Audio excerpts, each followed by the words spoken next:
Primero. Carta a los Romanos, capítulo primero.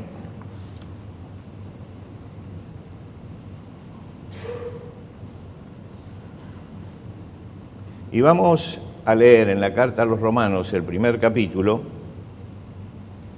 Vamos a leer dos versículos que son un poco la síntesis de lo que Pablo quiere decir en toda la carta, o va a desarrollar en toda la carta. Vamos a leer los versículos 16 y 17. 16 y 17. Porque no me avergüenzo del Evangelio, porque es poder de Dios para salvación a todo aquel que cree, al judío primeramente y también al griego. Porque en el Evangelio la justicia de Dios se revela por fe y para fe, como está escrito, mas el justo por la fe vivirá. Hasta aquí nada más en la lectura. Vamos a detenernos a considerar especialmente estas palabras del apóstol Pablo en vista a que estamos comenzando el año y vamos a dedicar el mes de enero a hablar de ciertas metas que tendríamos que cumplir este año y que tendrían que ser los objetivos. Es decir, vamos a aclarar nuestros objetivos como iglesia en este primer mes del año. Mucha gente vive pendiente de lo que dicen los demás y de la mirada ajena. ¿Cómo me ven? ¿Cómo puedo agradar al otro? ¿Cómo puedo impresionarlo? Y entonces viven teniendo miedo al qué dirán, o a qué estoy mostrándole al otro que soy. Esto puede llegar a condicionarnos muchísimo en nuestra vida. Siempre todos tenemos cierta reserva ante la mirada del prójimo. Pero cuando esto se transforma en patológico, en tremendo, ¿no? Donde se vive ya mirando lo que el otro dice y yo no me atrevo a moverme por no hacer el ridículo, porque no me critiquen, porque no hablen, etc. Entonces vivo condicionado por eso. Sartre decía, el infierno son los otros. Y muchas veces el otro se puede transformar realmente en el infierno cuando nosotros no tenemos el criterio de tener nuestras propias convicciones y de saber enfrentarnos con quien no piensa como nosotros. Hermanos, nadie puede agradar a todo el mundo. Nadie puede agradar a todo el mundo. No intentemos agradar a todo el mundo. No intentemos vivir de acuerdo a lo que el otro dice o a lo que el otro pauta o a lo que el otro comenta. No tengamos miedo a la mirada del otro. El apóstol Pablo en esta carta, que es la carta central del Evangelio, alguien la llamó algo así como la Constitución Nacional del Evangelio, es una carta que comienzan todas las cartas en el Nuevo Testamento con esta carta, y en esta carta está el fundamento teológico del Evangelio y el fundamento de vida del Evangelio en forma clara, concisa y muy preciso en cuanto a los efectos del Evangelio. Ahora, cuando él comienza esta carta, me demuestra que a él no lo condicionaban de ninguna manera las opiniones ajenas. No lo condicionaban las opiniones ajenas. Y no consideraba determinante lo que el prójimo pensara. No actuaba tomando como referencia el ojo del prójimo. No actuaba así. Pero mantenía convicciones firmes. Convicciones firmes frente a opiniones que eran negativas. El tema central de la carta a los Romanos es el Evangelio. ¿Qué es el Evangelio? ¿Qué es la buena noticia de Dios para nosotros? Y él comienza haciendo una salvedad en este versículo, que es, no me avergüenzo del Evangelio. ¿Por qué escribe esta frase, no me avergüenzo del Evangelio, si va a ser un tratado de teología sobre el Evangelio? Porque hay gente que lo está mirando y que lo está criticando por el Evangelio, y está tratando de avergonzarlo por lo que él es. Y entonces él planta la bandera al principio diciendo, señores, antes de empezar a explicar todo lo que voy a decir, les quiero decir esto, yo no me avergüenzo del Evangelio porque es poder de Dios. Pablo era un hombre que tenía ciudadanía romana, por lo tanto era romano, de acuerdo a la ley era romano con todas las prerrogativas de los romanos. Y como romano conocía bien el imperio romano y lo muestra en sus cartas, donde utiliza muchos de los términos militares que usaban los romanos, lo utiliza para hablar del evangelio y para enseñar muchas cosas.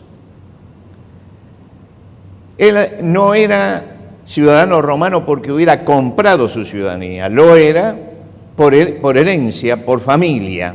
Alguien en su familia anteriormente, seguramente por algún gran servicio que debía de haber hecho al imperio, le habían dado la ciudadanía romana y él la recibe por nacimiento, lo que quiere decir que tiene estirpe romana. En segundo lugar, él había sido educado en la ciudad de Tarso de Cilicia, que era una ciudad griega, y tiene una formación académica muy grande, griega, que se ve en todo lo que él escribe. Muchas veces se nos pasa a nosotros desapercibido, pero él cita a sabios griegos y a filósofos griegos y los conoce y puede repetirlos y puede refutarlos. En la carta de Tito él refuta a un filósofo griego y deshace el pensamiento griego. Cuando él estuvo en Atenas predicando, él no criticó nada de lo que veía, pero en su discurso sutilmente destruyó todo el pensamiento griego. Y además era de origen judío y de una rara estirpe de los que se habían criado con los grandes maestros judíos, lo que quiere decir que él conocía muy bien el mundo en el que vivía, porque vivía dentro del Imperio Romano, bajo la cultura griega y siendo judío. Y cuando se hablaba del mundo antiguo, se hablaba de los que eran griegos o gentiles y se hablaba de los judíos. Él dice, yo participo de todo. A los griegos y a su cultura, yo soy griego, para los romanos y su poderío, yo soy romano, y para los judíos soy judío. Ahora, él sabía cómo comunicarse con ellos y sabía perfectamente que todos los grupos lo criticaban a él por su postura como cristiano. Y entonces él, pensando en estos tres grupos, dice, porque no me avergüenzo del Evangelio, porque es poder de Dios. Ahora, ¿por qué decimos que estaba conociendo lo que sabían? Porque los romanos, que hacían un culto a la fuerza y al poder, cuando veían a los cristianos, decían que era la fe de los débiles y de los esclavos. Los débiles y los esclavos únicamente pueden ser cristianos. Cuando los griegos veían el cristianismo, ellos que hacían un culto a la sabiduría, al conocimiento y a la filosofía, decía únicamente los ignorantes pueden ser cristianos. Los ignorantes, los iletrados. Y los judíos que tenían toda una estructura religiosa, cuando veían a los cristianos, decían, es la fe de los herejes que no tienen salvación. Ahora, cuando todas estas cosas que decían cada uno de los grupos, se volcaban todas y se concentraban en el apóstol Pablo. De él, ¿qué era lo que decían? Es un débil de carácter, porque los romanos lo consideraban un débil de carácter, porque resulta que en vez de ganarse la salvación, creía que venía por la fe en Cristo Jesús. Los griegos, es un ignorante, no conoce la filosofía. Los judíos, está loco, cree en un Dios que fue crucificado. Él está enfrentado a los tres grandes grupos a los que él mismo pertenece. Lo están mirando y lo están criticando. Y sin embargo, él tiene una convicción tan firme como para comenzar la carta diciendo, no me avergüenzo del Evangelio porque es poder de Dios, poder de Dios. Al comenzar ya la carta a los romanos, planta las banderas de su compromiso con el cristianismo, un compromiso que en ese momento estaba siendo criticado por judíos, por griegos y por romanos. No me avergüenzo del Evangelio porque es poder de Dios para salvación a todo aquel que cree, al judío primeramente y también al griego. A los romanos le está diciendo es poder de Dios, poder de Dios. A los griegos le está diciendo es sabiduría de Dios y a los judíos le está diciendo es salvación de Dios. Les está diciendo todo lo que ustedes enfatizan, esto está en el Evangelio como respuesta a todas las críticas que hacen. Y uno siente la valentía de este hombre que había nacido en una cuna especial, realmente especial, con una formación especial, y que sin embargo enfrentaba a su clase, enfrentaba a sus pares, diciendo, no me avergüenzo del Evangelio. ¿De dónde nace esto? Nace de dos cosas en el apóstol Pablo. En primer lugar, de la comprensión de lo que es el Evangelio. Mucha gente habla del Evangelio y no sabe lo que es el Evangelio. Él conocía bien lo que es el Evangelio. Y en segundo lugar, por la experiencia personal que había vivido. Quiere decir que él va a desarrollar en la carta a los romanos un bagaje intelectual razonando sobre el Evangelio y explicándolo racionalmente, pero también puede decir la eficacia o puede mostrar la eficacia del Evangelio no solamente, digámoslo así, con la teoría, con las palabras, sino con lo que él había pasado en su propia vida, por el cambio que había habido en él. En el camino a Damasco, cuando él iba a perseguir a los cristianos, él se sentía orgulloso de su ciudadanía romana, se sentía orgulloso de su intelectualidad griega y se sentía orgulloso de su compromiso judío. Iba a perseguir a los cristianos. Y cuando el Señor lo derriba en el camino y se enfrenta con la realidad de Cristo y del Cristo resucitado, se le cae allí todo el andamiaje intelectual y religioso. ¿Por qué? Porque el Evangelio en primer lugar es poder de Dios y es el poder que ataca todas estas cosas y las destruye. Ese Saulo de Tarso que cae en el camino frente a la evidencia del Cristo resucitado, que está hablando con él y que le pregunta por qué lo persigue, es el hombre que está absolutamente desnudo frente a todo esto, que se da cuenta de pronto que todo lo que vivió y todo lo que sostuvo durante toda su vida no servía, que se había equivocado. Ahora, todo lo que él había hecho hasta ese momento respondía a una estructura de pensamiento que había elaborado a través del tiempo. Él tenía una estructura de pensamiento griego y una estructura de pensamiento judío y las había elaborado en el tiempo. Y se basaba en eso y toda su vida dependía de esas estructuras que eran las que gobernaban su existencia. En el momento en que llega Jesucristo, el poder de Dios, la dinamita de Dios, la bomba de Dios llega a su vida y destruye todo. Destruye todo. Porque esa es la primera parte del poder del Evangelio, es esa, destruir aquellos andamiajes que nosotros hemos armado y que nos alejan de Dios. Los andamiajes que arman la soberbia. Pero a la vez, en ese momento, a la vez, el poder de Dios empieza a generar en él una nueva vida, una transformación.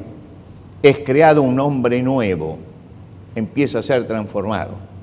Y ese nuevo hombre deja atrás el pasado. Las cosas viejas pasaron, va a decir, y comienza a vivir una nueva vida. Es el poder que destruyó todo esto que era mi pasado, lo destruyó y que me dio una nueva vida en Cristo. Y cuando él habla en la carta a los Colosenses, él habla del bautismo, él dice, sepultados con él en el bautismo, sepultados, y en esa sepultura que está hablando de esa estructura que se cayó, esa estructura vieja que está muerta, sepultado. Fuisteis también resucitados con él mediante la fe en el poder de Dios que le levantó de los muertos. Y está hablando de la nueva vida que Cristo trajo a él. Hace una salvedad, sin embargo, Pablo. El Evangelio es poder de Dios para los que creen. Para los que creen. No es un poder de Dios como algunos quieren manejarlo. Es un poder que únicamente se manifiesta cuando tenemos fe en el Señor Jesucristo y cuando ponemos nuestra fe en Él. El alcance es un alcance general a todos los que creen. tiene un alcance universal. Usted conversa a veces con gente que le dice, soy cristiano. Usted le pregunta, ¿por qué es cristiano? Y soy cristiano porque mis padres me bautizaron como cristiano. Quiere decir que usted no eligió. Usted no eligió. Usted simplemente lo recibió allí. Y cuando abrió los ojos a la realidad le dijeron, con la mejor de las intenciones, vos sos cristiano. Sos cristiano. Pero después, detrás de eso, vino una vida que no conocía ni lo que era el cristianismo, ni cuál era el compromiso cristiano, ni qué es lo que hay que hacer como cristiano. Y entonces, esa persona es cristiano por la tradición cristiana, por el folclore cristiano, pero no por convicción cristiana. En el Evangelio se dice que se llega a ser cristiano por la fe en Cristo Jesús. Para tener fe en Cristo Jesús, uno tiene que ser consciente de sus actos. A mí no me pueden hacer cristiano cuando yo soy un bebé. No me pueden hacer cristiano porque no soy consciente de mis actos. Yo llego a Cristo por la convicción. Cuando llega un momento que me enfrento como persona adulta a la realidad de Cristo. Y cuando yo me acerco a Cristo y pongo mi fe en Él, es un acto personal, individual, que no tiene nada que ver con el que tengo al lado, ni con el que tengo atrás, ni con la iglesia, ni con nada. Es un acto individual y personal. Yo me acerco a Jesucristo. Y en todo caso, la iglesia aparece como la consecuencia de esto, porque me uno a todos los que están admitiendo que Jesucristo es el Señor. Quiere decir que este acto es fundamental. Soy cristiano por la fe consciente puesta en Cristo Jesús.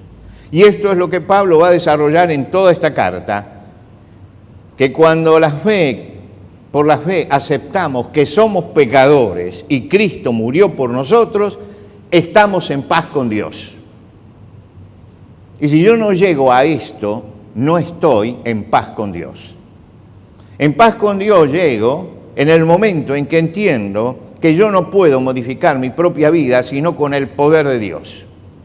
Y que yo no puedo enmendar lo que hice mal en mi vida simplemente porque lo remiende. Lo que yo necesito es un cambio y un cambio de naturaleza. El apóstol Pablo entendió el Evangelio y podía explicarlo teológicamente, por eso escribe la carta a los Romanos. Pero lo había experimentado en su vida, no era un teórico. La fe en Jesucristo produce un cambio radical en la vida y tiene que producir ese cambio radical en la vida. Para él fue abandonar todos los privilegios del judaísmo y empezar a sufrir. Yo me río cuando veo por allí cristianos que dicen pare de sufrir. El apóstol Pablo no sufría nada cuando no era cristiano y empezó a sufrir cuando fue cristiano. Entonces no engañemos más a la gente. No engañemos más a la gente. El Evangelio tiene una base escrita, que es la palabra de Dios. Y sobre esta base tengo yo que edificarme, porque no hay otro testimonio frente a esto. El apóstol Pablo vivió bien y sin problemas, y no solamente eso, estimado por sus pares, que le daban carta para que hiciera a favor del judaísmo persecuciones a los cristianos. Le tenían hasta esa confianza. Pero resulta que cuando llegó el Evangelio a su vida, él sufrió persecuciones, fue apedreado, dejado por muerto, azotado públicamente, encarcelado, 3 veces naufragó. La vida de él fue una vida donde hubo muchísimos problemas. Lo odiaban por igual judíos y griegos. Querían que se avergonzara del Evangelio. Querían que se avergonzara de esto. Que un día dijeran, no, la verdad que esto es de ignorantes. No, la verdad que esto es la fe de los débiles. No, la verdad que esta es la fe que no salva. Estaban esperando eso. ¿Por qué? Porque era un personaje importante. Era importante. Era un hombre trascendente en su sociedad. Y estaban esperando eso. Y Pablo dice, no me avergüenzo del Evangelio porque es poder de Dios. No me avergüenzo del Evangelio. Y cuando él escribe a Timoteo, su discípulo, él dice, por tanto, no te avergüences de dar testimonio de nuestro Señor, ni de mí preso suyo, sino participa de las aflicciones por el Evangelio según el poder de Dios. Para Pablo el Evangelio merecía esfuerzo, sufrimiento y muerte. Sabe que uno puede tener la mejor religión, pero la mejor religión no le da paz, ni le da respuesta para la eternidad. No le da. Saulo de Tarso era religioso, y era muy religioso, muy religioso. Por lo que leemos, formaba parte del Tribunal Supremo de los Judíos. Lo que quiere decir que era un ejemplo de religiosidad. Y ese tribunal le firma una carta para que vaya a otra ciudad a perseguir a los cristianos con el permiso y con la autorización y con la aval de ellos. Pero él sabe que esa religiosidad que él tenía, donde era tan evidente su importancia, no servía para nada. Que uno puede ser muy religioso y puede estar yendo contra la voluntad de Dios. Él salía a matar a los cristianos, Y era muy religioso, muy religioso. En la historia de la ciencia hay un punto negro, que es bueno que los conozcamos. La primer gran mujer matemática, científica que conoce la historia, se llamaba Hipatia y vivía en Alejandría. Hipatia era una mujer destacada, su padre era astrónomo y matemático, y le enseñó astronomía y le enseñó matemática. Y ella por su cuenta amplió todo este conocimiento hasta ser y tener tanta importancia que la invitaban de Roma para dar conferencias y la invitaban de Atenas para dar conferencias, sobre todo sobre los movimientos de los astros, porque la astronomía era una de sus especialidades. Entre sus alumnos tenía cristianos y tenía paganos. Y lo que sabemos de ella lo sabemos por uno de sus alumnos cristianos y uno de sus alumnos paganos que escribieron, que había escrito incluso libros que no llegaron hasta nosotros porque de ese periodo de la historia se perdieron prácticamente todas las cosas. Ella estudiaba en lo que fue la sucesora de la Biblioteca de Alejandría. Y su padre dirigía esa biblioteca, estaba allí. Ella no se convertía al cristianismo. ¿Y saben por qué no se convertía al cristianismo? Por el fanatismo de los cristianos. Y porque los cristianos nunca supieron explicar el Evangelio como debían. Entonces los cristianos se enojaban porque esta mujer seguía siendo pagana, no practicaba ninguno de los paganos tenían dos vertientes. Ella no pertenecía a la vertiente mágica, ¿no? y de orgía que tenían los paganos. Ella pertenecía a la vertiente de los que guardaban ascetismo. Ella no se casó nunca, fue virgen. Los que guardaban ascetismo y los que mantenían respeto por el prójimo. Pues los cristianos estos fanáticos de su tiempo, un día se enojaron contra ella, hicieron una turba, la persiguieron, la desollaron en vida y sacaron sus restos fuera de la ciudad y los quemaron. Ahora yo pregunto si estos eran cristianos, si habían entendido alguna vez el Evangelio. Hay que tener en cuenta esto. Hay muchas falsificaciones del Evangelio, hay muchas falsificaciones. Hay muchas falsificaciones del cristianismo. Y las falsificaciones del cristianismo y las falsificaciones del evangelio, lo único que traen es odio y división entre los hombres. Tenemos que ir al evangelio tal cual está escrito. Al evangelio de acuerdo a lo que enseñó Jesucristo. Porque si no, los fanatismos empiezan a meter odios, violencia. Y nosotros hemos visto en nuestro continente cristianos violentos que presentaban hasta afiches donde lo presentaban a Jesucristo con una ametralladora al hombro. Y eso lo vimos en la década del 70.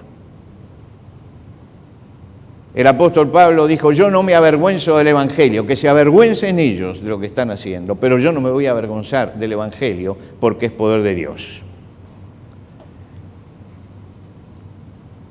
Es bueno saber que la fe cristiana, tiene que estar basada en los principios originales que recibimos de Jesucristo y de los apóstoles y no en todos los agregados posteriores que se hicieron.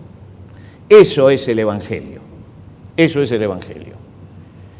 El Evangelio comienza diciendo que el hombre tiene un problema, que por más que se esfuerce por querer hacer el bien, finalmente cae en hacer el mal.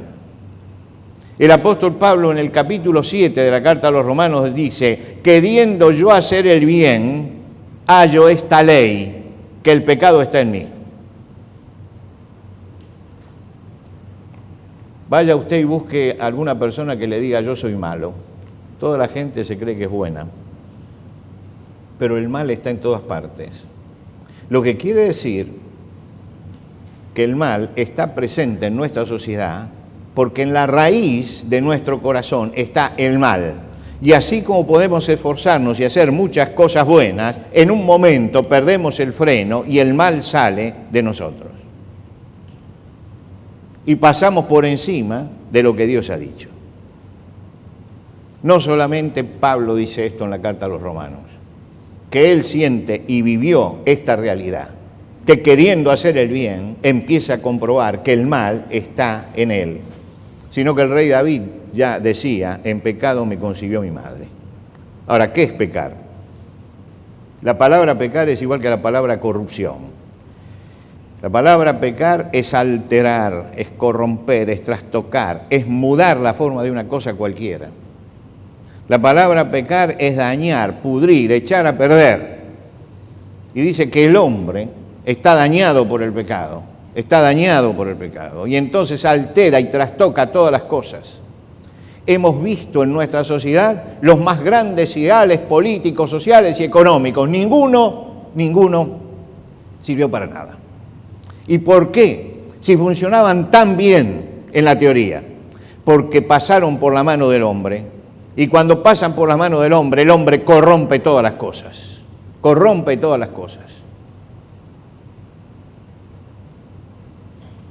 Ahora se dio un vale para la gente, un vale alimentario. ¿Para qué? Únicamente para comprar alimento, nada más que eso, ¿no? No se puede cambiar por dinero, porque lo que se está buscando es que la gente se alimente bien. Ya hay quien les venden el vale al almacenero por tantos pesos para gastarlo en cualquier otra cosa.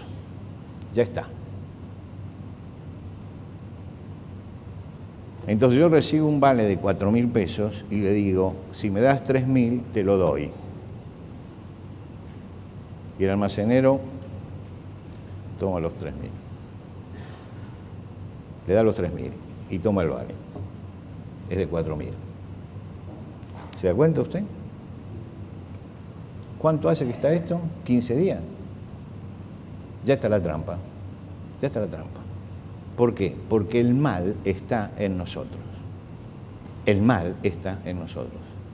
Y no hay forma de detenerlo, no hay forma de pararlo. El apóstol Pedro, cuando se enfrentó por primera vez con Jesús y vio el poder de Jesús, le dijo, apártate de mí porque soy hombre pecador. ¿Por qué le dijo eso, apártate de mí porque soy hombre pecador? Porque el pecado trastoca, muda, daña, pudre. Y le está diciendo, mirá, no te acerques porque yo soy pecador. Es decir, yo echo a perder todas las cosas. Como diciendo, no te contamines con esto que yo soy. Y Jesús dijo, yo no vine a buscar justos, sino pecadores al arrepentimiento. Y lo llamó a Pedro para que lo siguiera. Este había entendido. Se había dado cuenta que su naturaleza necesitaba del poder de Dios porque había que construir algo. Mis hermanos, creo que este año tenemos que pensar cuál es el mandato de Jesús para todos nosotros. El mandato de Jesús es hacer discípulos a todas las naciones. El mandato de Jesús es ir por todo el mundo y predicar el Evangelio a toda criatura.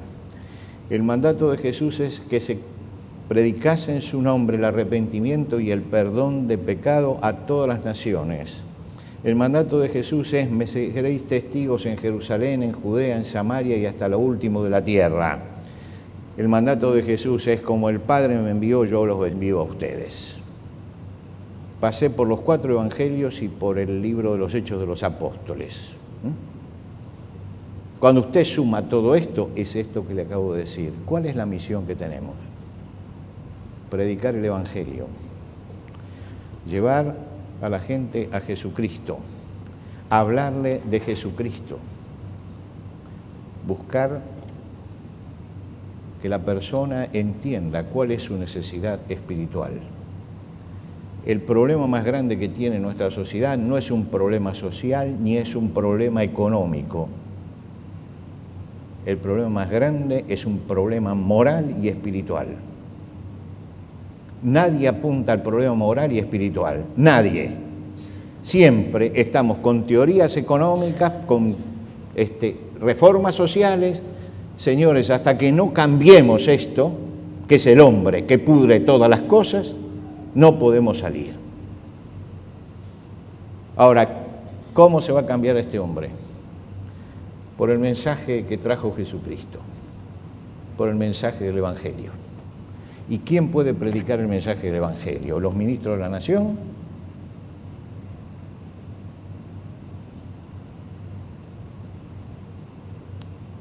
¿Los animadores de televisión? ¿Quién va a predicar el mensaje del Evangelio? ¿Los círculos de empresarios? ¿Los sindicatos?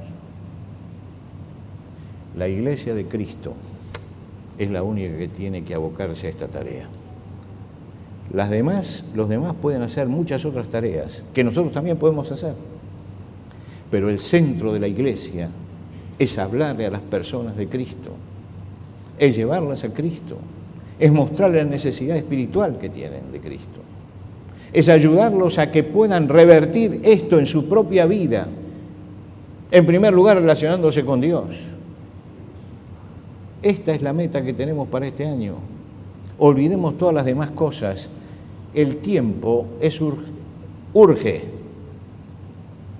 Necesitamos un cambio desde adentro. No busquemos cambio desde afuera. Y el cambio desde adentro únicamente lo puede hacer Dios. Y por eso nos levantamos este año para decir, este año es año de evangelización. Amén. Con todo, hay que llevar a Jesucristo. Y lo primero que tenemos que hacer es repetir estas palabras de Pablo. No me avergüenzo del Evangelio porque es poder de Dios para salvación a todo aquel que cree. Sobre la base de esto, de que no tenemos vergüenza de hablar, y no tenemos vergüenza de la crítica ni de lo que la gente diga, sobre esto vamos a trabajar este año para que muchos lleguen a conocer al Señor Jesucristo como su Salvador personal. Nos ponemos de pie. Señor, te agradecemos porque esta mañana hemos podido abrir la palabra tuya y hemos podido encontrar en ella el rumbo que señala la brújula de Dios para su iglesia. Y te rogamos, Padre, que salgamos reflexionando sobre esto que dice el apóstol Pablo y analizando nuestra propia actitud frente al Evangelio. Y que podamos decir, como decía el apóstol Pablo, no me avergüenzo del Evangelio, porque es poder de Dios para salvación a todo aquel que cree. Señor, quisiéramos que el poder del Evangelio, que obró en nuestra vida, pueda obrar en la vida de muchos hombres, de muchas personas, para que lleguen a Cristo. Señor, quita de nuestra mente y de nuestro pensamiento todo lo que sea proselitismo religioso, para que nos aboquemos a la evangelización, a hablar a los demás de Jesucristo y a llevarlos a Cristo. Señor, gracias porque este tesoro del Evangelio está puesto en vasos de barro. Pero sabemos, Señor, que tú te glorificas aún en los vasos de barro. Y te rogamos que te glorifiques en cada uno de nosotros para que cada uno se transforme en un mensajero del mensaje de Jesucristo. Bendícenos, Señor, para que este año podamos trabajar unidos en la proclamación del nombre de Jesucristo y de la salvación de Cristo a todos los hombres. Te pedimos y te agradecemos en el nombre de Cristo Jesús. Amén. Amén.